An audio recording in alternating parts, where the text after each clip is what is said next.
வானொலி நேயர்களுக்கு வணக்கம். இன்றைய காலை நேர தலைப்புச் செய்திகள். போதைப்பொருள் அச்சுறுத்தலுக்கு தாய்நாடு, தேசம் மற்றும் பிள்ளைகள் பலியாகாமல் தடுப்பது தனது ஒரே நோக்கம் மற்றும் எந்த ஒரு குற்றவாளிக்கும் அல்லது போதைப்பொருள் வர்த்தகத்தில் ஈடுபடும் எவருக்கும் அரசியல் அடைக்கலம் வழங்காத ஒரு அரசாங்கம் இன்று அமைக்கப்பட்டுள்ளது என்றும் ஜனாதிபதி அனுரகுமார திசாநாயக்க வலியுறுத்தினார். மேல்மாகாண கழிவு முகாமைத்துவம் தொடர்பில் நியமிக்கப்பட்ட விசேட உபகுழுவின் கூட்டம் பிரதமர் கலாநிதி ஹரணியமர சூரியவின் பங்கேற்பில் நவம்பர் 19 பாராளுமன்றத்தில் இடம்பெற்றது. இக்கலந்துரையாடலின் போது மேல்மாகாணத்தின் வீடுகள், வீதிகள், நிறுவனங்கள் மற்றும் வர்த்தக நிலையங்கள் வெளியேற்றும் நகர திண்ம கழிவு முகாமைத்துவத்தின் தற்போதைய நிலை, திண்ம கழிவுகளால் ஏற்பட்டிருக்கும் பிரச்சினைகள் மற்றும் எதிர்கால திட்டங்கள் குறித்தும் விசேட கவனம் செலுத்தப்பட்டது. உள்ளூராட்சி மன்ற மட்டத்தில் கழிவு முகாமைத்துவத்திற்கு பொருத்தமான நிலங்கள் மற்றும் உட்கட்டமைப்பு வசதிகள் போதாமையினால் ஏற்படும் பிரச்சினைகள் குறித்தும் அவற்றுக்கான தீர்வுகள் குறித்தும் விரிவாக கலந்துரையாடப்பட்டன. இதன்போது கருத்து தெரிவித்த பிரதமர், கழிவு முகாமைத்துவம் தொடர்பில் சமூக மட்டத்திலும் பாடசாலை மட்டத்திலும் முறையான விழிப்புணர்வு நிகழ்ச்சிகளை முன்னெடுக்க வேண்டியதன் அவசியத்தை சுட்டிக்காட்டியதோடு இதற்கு பிரஜாசக்தி மற்றும் கிளீன் ஸ்ரீலங்கா ஆகிய செயற்திட்டங்களையும் பயன்படுத்துவதன் மூலம் பாரிய பணியை முன்னெடுக்க முடியும் என்பதையும் வலியுறுத்தினார். முழுநாடு ஒன்றாக என்ற தலைப்பிலான தேசிய போதைப்பொருள் தடுப்பு நடவடிக்கை தென் மாகாணத்தில் நேற்று ஜனாதிபதியின் தலைமையில் இடம்பெற்றது. இந்த நிகழ்வில் உரையாற்றிய ஜனாதிபதி, எந்த ஒரு கடினமான சூழ்நிலையிலும் பாதுகாப்பு படையினருக்காக தாம் துணை நிற்பதாக தெரிவித்துள்ளார். உலக மீன்பிடி தினத்தை முன்னிட்டு இலங்கை சர்வதேச மற்றும் தேசிய ரீதியாக சிறு அளவிலான மீன்வள மேலாண்மை திட்டங்களை உருவாக்கும் நோக்கில் 2 முக்கிய பயிற்சி பட்டறைகளை நடத்துகின்றது. கடத்தொழில் நீரியல் மற்றும் கடல் வளங்கள் அமைச்சு மற்றும் கடத்தொழில் மற்றும் நீரியல் வளங்கள் திணைக்களம் மற்றும் சர்வதேச உணவு மற்றும் மேலாண்மை அமைப்பு மற்றும் வங்காள விரிகுடா திட்டம் அரசுகளுக்கிடையான அமைப்பு ஆகியவற்றுடன் இணைந்து தெற்காசிய நாடுகளுக்கான சிறு அளவிலான மீன்வள மேலாண்மைக்கான தேசிய செயல் திட்டம் தயாரிப்பதற்கான சர்வதேச பயிற்சி பட்டறையை ஏற்பாடு செய்துள்ளது. இந்த சர்வதேச பயிலரங்கு நிலையான மீன்பிடி கொள்கைகளை உருவாக்கவும், பிராந்திய ஒத்துழைப்பை வலுப்படுத்தவும் மற்றும் இலங்கையின் மீனவ சமூகங்களின் வாழ்வாதாரத்தை மேம்படுத்தவும் ஒரு முக்கியமான தளத்தை அமைக்கின்றது என்று விஜித தெரிவித்துள்ளார்.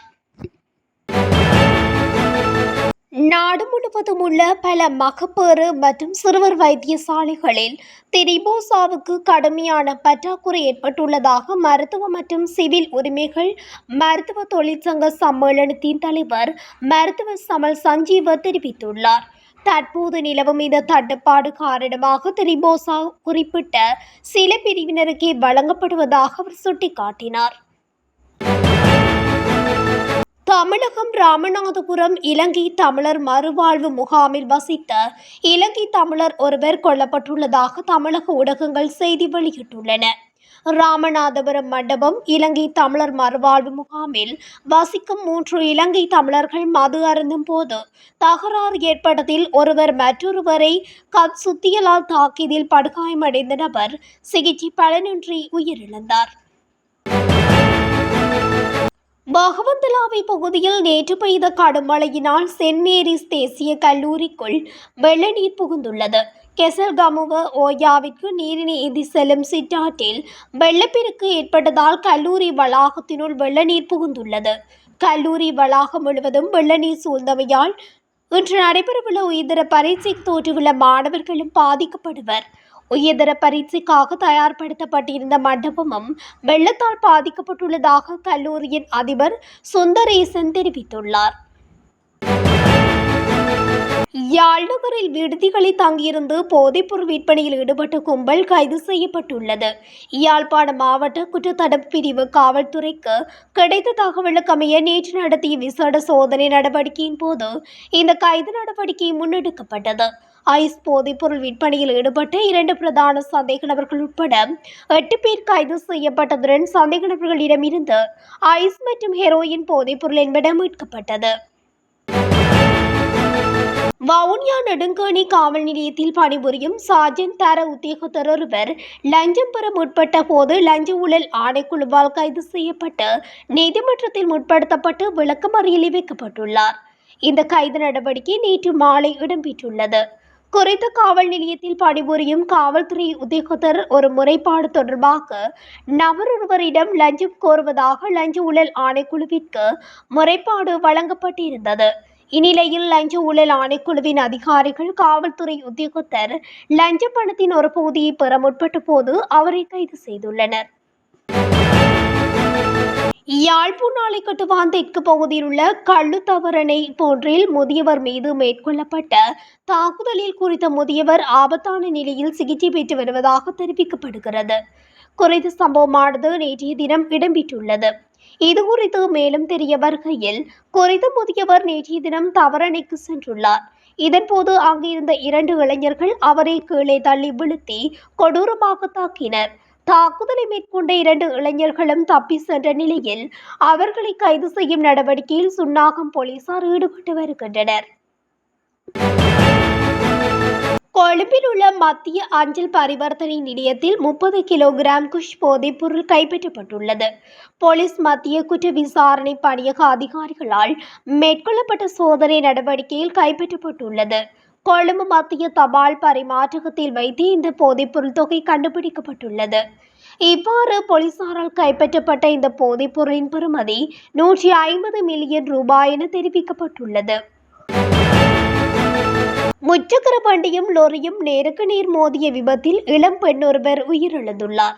இந்த சம்பவம் கேகாலையில் மாவனில்ல கெம்மாத்தகம வீதியில் 9வது கிலோமீட்டர் மைல்கல்லுக்கு அருகில் இடம்பெற்றுள்ளது. கெம்மாத்தகம நோக்கி சென்ற முச்சக்கர வண்டி எதிர் திசையில் வந்த லொரியுடன் நேருக்கு நேர் மோதியதில் இந்த விபத்து இடம்பெற்றுள்ளது. திருகோணமலை சம்பவத்தில் பௌத்த பிக்குகளை தாக்கிய சிரேஷ்ட போலீஸ் அத்தியட்சகர் உள்ளிட்ட போலீஸ் குழுவினரை உடனடியாக கைது செய்யுமாறு போலீஸ் மா அதிபரிடம் நேற்று எழுத்துப்பூர்வ முறைப்பாடு செய்யப்பட்டுள்ளது. ஜன அரகலையே புரவசியோ அமைப்பினால் குறித்த முறைப்பாடு செய்யப்பட்டுள்ளது. திருகோணமலை தம்பலகாமம் பாலம்போட்டாறு பகுதியை இணைக்கும் போலீஸ் சோதனை சாவடியில் பிரதான வீதி அருகில் பேருந்திலிருந்து தவறி விழுந்ததில் நடத்துனர் உயிரிழந்துள்ளார். குறித்த சம்பவமானது நேற்று காலை இடம்பெற்றுள்ளது. குறித்த சம்பவம் தொடர்பில் தெரிய வருவதாவது, பாலம்போட்டாறு கண்டி திருகோணமலை வீதியில் உள்ள கோயில் உண்டியலில் காணிக்கை போட்டுவிட்டு மீண்டும் பேருந்தில் ஓடி சென்று ஏறிய போது தவறி விழுந்துள்ளார். இதனை அடுத்து அவரது தலை அடிபட்ட நிலையில் உயிரிழந்துள்ளதாக ஆரம்பகட்ட விசாரணை மூலம் தெரிய வருகிறது.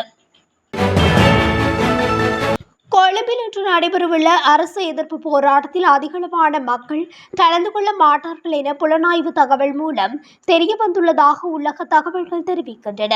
சமகால அரசாங்கத்தின் செயற்பாடுகள் மீது அதிருப்தி அடைந்த நிலையில் மக்கள் எதிர்ப்பை வெளிப்படுத்தும் வகையில் இந்த போராட்டத்தை ஸ்ரீலங்கா பொதுஜன பெரமுன ஏற்பாடு செய்துள்ளது. இந்த போராட்டத்துக்கு லட்சக்கணக்கான மக்கள் ஒன்று கூடுவார்கள் என போராட்டத்தை ஏற்பாடு செய்துள்ள நாடாளுமன்ற உறுப்பினர் நாமல் ராஜபக்ச தெரிவித்துள்ளார். எனினும் குறித்த போராட்டத்துக்கு சில ஆயிரக்கணக்கானவர்களை கலந்து கொள்வார்கள் என அரசு புலனாய்வு தகவல்கள் தெரிவிக்கின்றன. அவ்வாறான எண்ணிக்கையில் மக்கள் ஒன்று கூடினால் இலக்கு வைத்து முன்னெடுக்கப்படும் போராட்டம் தோல்வி அடைந்ததாகவே அமைந்துவிடும். இதன் மூலம் ஆட்சியை கைப்பற்ற முனைப்பிலுள்ள ராஜபக்சர்களுக்கு பெரும் பின்னடைவாக இவ்விருக்கும் எனவும் சுட்டிக்காட்டப்படுகிறது. இத்துடன் தமிழொலியின் இன்றைய காலை நேர தலைப்புச் செய்திகள் நிறைவடைகின்றன. தொடர்ச்சியாக செய்திகளை அறிந்து கொள்ள தமிழொலி ஊடகத்துடன் இணைந்திருங்கள். நன்றி, வணக்கம்.